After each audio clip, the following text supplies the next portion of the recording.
edrych yn gomig yn ei sbectol mor du, ac mae'n eistedd yn fodlon yng nghwmni ei hun, ac mae drwyno yn biws ei fwstasio yn fawr. Mae'n ein bryd ti throi hi am adre nawr.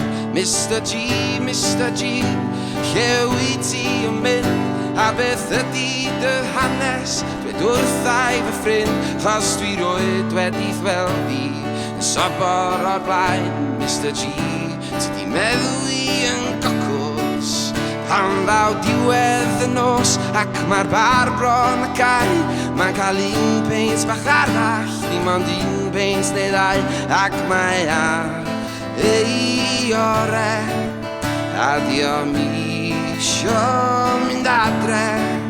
Mae o'n eistedd yn dawel, yn bwyso'r bar, yn chwilio llawenydd yn waelod y jar, ac mae ar ei ore, a diom isio mynd adre.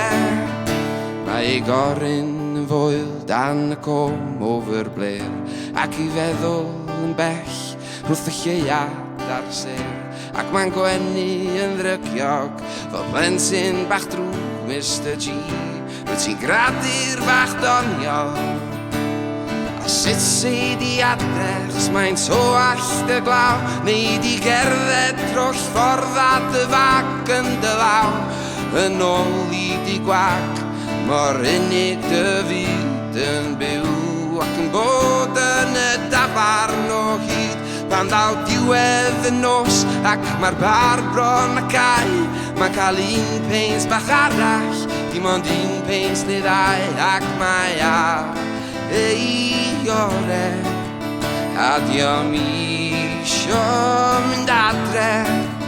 Mae o'n eistedd yn dawel, yn bwyso'r bar, yn chwilio llawenydd yn waelod y jar, ac mae ar ei ore, a diom isio mynd adre.